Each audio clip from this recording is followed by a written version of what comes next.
शिक्षा और संस्कृति की आवाज जानी पहचानी उत्तराखंड मुक्त विश्वविद्यालय आपके लिए लेकर आया है 91.2 एफएम पर बदलते शहर की धड़कन हेलो हल्द्वानी। दोस्तों, हेलो हल्द्वानी एक सामुदायिक रेडियो है जिसे आप 91.2 मेगाहर्ट्ज की फ्रीक्वेंसी पर सुन पाते हैं। इस रेडियो पर हम जहां समुदाय और समाज के हित के कई तरह के कार्यक्रम लेकर आते हैं, तो वहीं उत्तराखंड मुक्त विश्वविद्यालय से जुड़े हुए विद्यार्थियों की जानकारी के लिए भी कई तरह के कार्यक्रम लेकर आते हैं। और कुछ कार्यक्रम ऐसे भी होते हैं जो समुदाय और समाज के साथ ही विश्वविद्यालय से जुड़े हुए विद्यार्थियों के लिए भी महत्वपूर्ण होते हैं। और दोस्तों, ऐसी ही एक जानकारी है समान नागरिक संहिता यानी कि यूनिफॉर्म सिविल कोड। तो ये समान नागरिक संहिता क्या है और इसका कैसा प्रभाव हमारे समाज पर देखने को मिलेगा, इस बारे में विस्तृत जानकारी आपके लिए लेकर आए हैं उत्तराखंड मुक्त विश्वविद्यालय के विधि विद्या शाखा से प्रोफेसर ए.के. नवीन। तो पेश है आपके लिए ये जानकारी।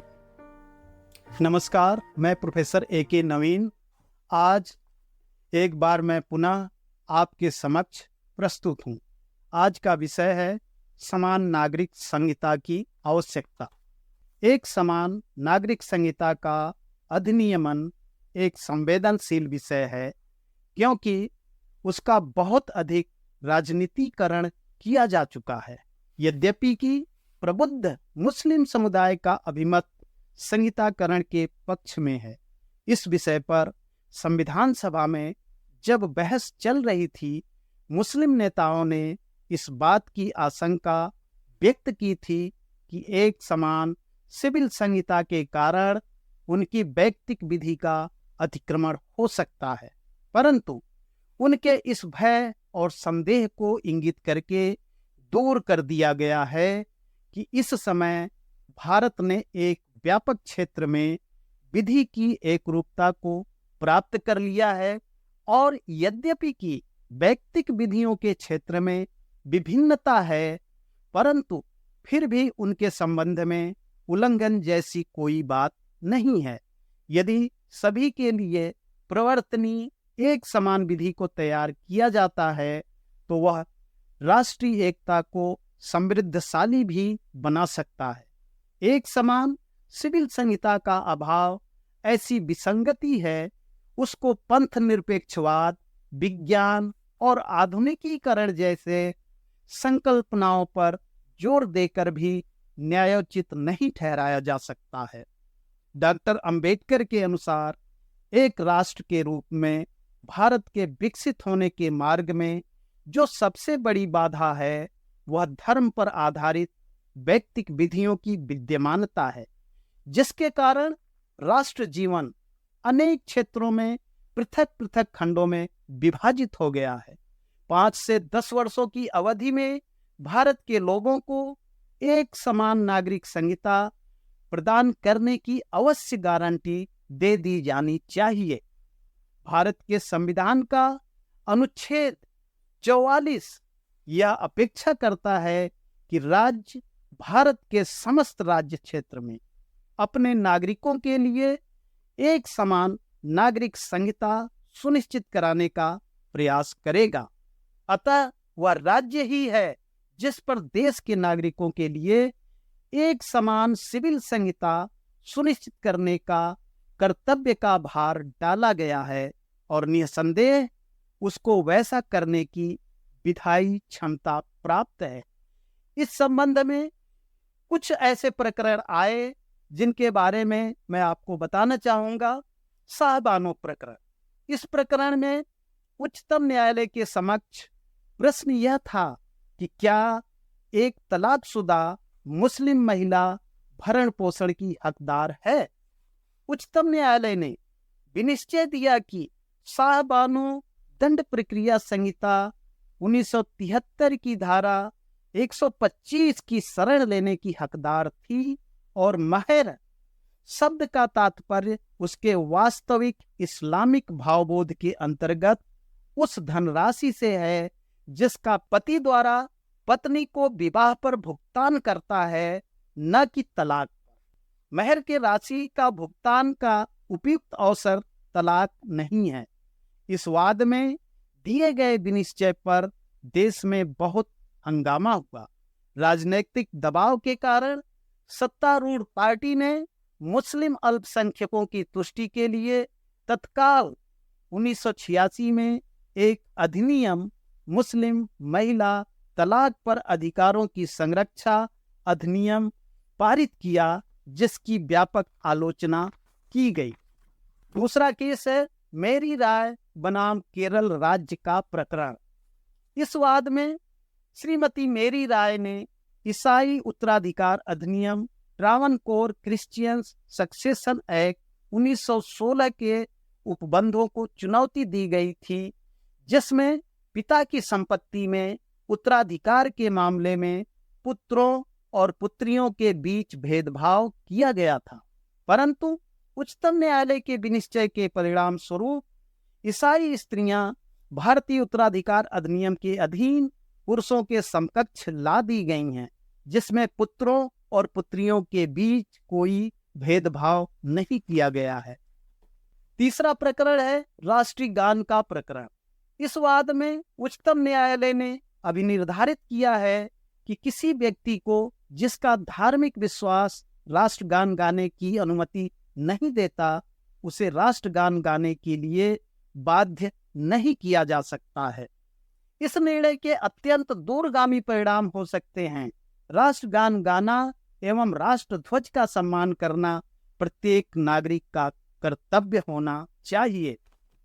सरला मुगदल प्रकरण 1995 में भारत के उच्चतम न्यायालय ने सरला मुगदल बनाम भारत संघ के वाद में भारत सरकार को यह निर्देश जारी किया था कि वह भारत के सभी नागरिकों के लिए एक समान नागरिक संहिता के निर्माण का प्रयास करे।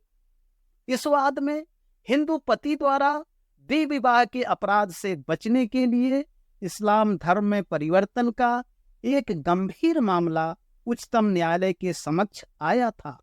न्यायमूर्ति श्री कुलदीप सिंह तथा श्री R.M. सहाय ने यह निर्णय दिया कि एक हिंदू पति अपना पहला विवाह विच्छेद किए बिना इस्लाम धर्म स्वीकार करके दूसरा विवाह करना हिंदू विवाह अधिनियम 1955 के उपबंधों के अधीन अवैध है और पति बहु विवाह के अपराध के लिए भारतीय दंड संहिता की धारा 494 के अधीन दंडनीय भी है। हिंदू वैयक्तिक विधि के अनुसार पति या पत्नी में से एक के इस्लाम धर्म स्वीकार करने के पश्चात भी हिंदू विवाह अस्तित्व में बना रहता है। हिंदू विवाह अधिनियम 1955 द्वारा इसमें कोई परिवर्तन नहीं किया गया है। हिंदू विवाह का स्वतः विच्छेद नहीं होता है। एक हिंदू के विवाह का विघटन हिंदू विवाह अधिनियम की धारा 13 के अंतर्गत वर्णित किन्हीं आधारों पर विवाह विच्छेद की डिक्री द्वारा किया जाता है। केवल इस्लाम धर्म स्वीकार कर लेने मात्र से ही उनका विवाह विच्छेद नहीं हो जाता है। एक समान सिविल संहिता की आवश्यकता पर बल देते हुए न्यायाधीशों ने कहा है कि यह बड़े आश्चर्य की बात है कि संविधान को लागू हुए 45 वर्ष बीत चुके हैं और इस बीच अनेक सरकारें आईं और गईं, किंतु अनुच्छेद 44 में निहित संविधान के उक्त निर्देश को कार्यान्वित करने के कर्तव्य का पालन किसी के द्वारा नहीं किया गया। अनुच्छेद 44 इस अवधारणा पर आधारित है कि धर्म और समाज में वैयक्तिक विधि में कोई संबंध नहीं होता है। अतः समान सिविल संहिता बनाने से किसी समुदाय के सदस्यों के अनुच्छेद 25, 26 तथा 27 के अधीन धार्मिक अधिकारों पर कोई प्रभाव नहीं पड़ता है। विवाह, उत्तराधिकार और इस प्रकार के सामाजिक प्रकृति की बातें धार्मिक स्वतंत्रता से बाहर हैं और उन्हें विधि बनाकर विनियमित किया जा सकता है। यह चारों प्रकरण धर्म के शासन को प्रदर्शित करता है। भारत की एकता व अखंडता उस समय खतरे में पड़ सकती है यदि धर्म को भारतीय समाज पर अपने पंजे को कसने की अनुमति दे दी जाती है।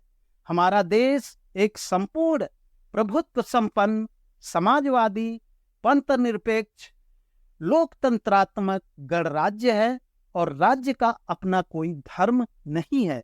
वह किसी का पक्ष नहीं लेता और किसी का विरोधी भी नहीं है। मानवता ही हमारा धर्म है और सभी भारतीयों के लिए एक समान विधि हमारा आदर्श है। हम विधि शासन पर विश्वास करते हैं और उसी को अपना योगदान देते हैं और विधि का यह शासन एकमात्र एक समान नागरिक संहिता से ही संभव है, क्योंकि उसी के द्वारा विधि शासन स्थापित हो सकता है। हमारी सभी रुग्णताओं के लिए यही एकमात्र रास्ता है।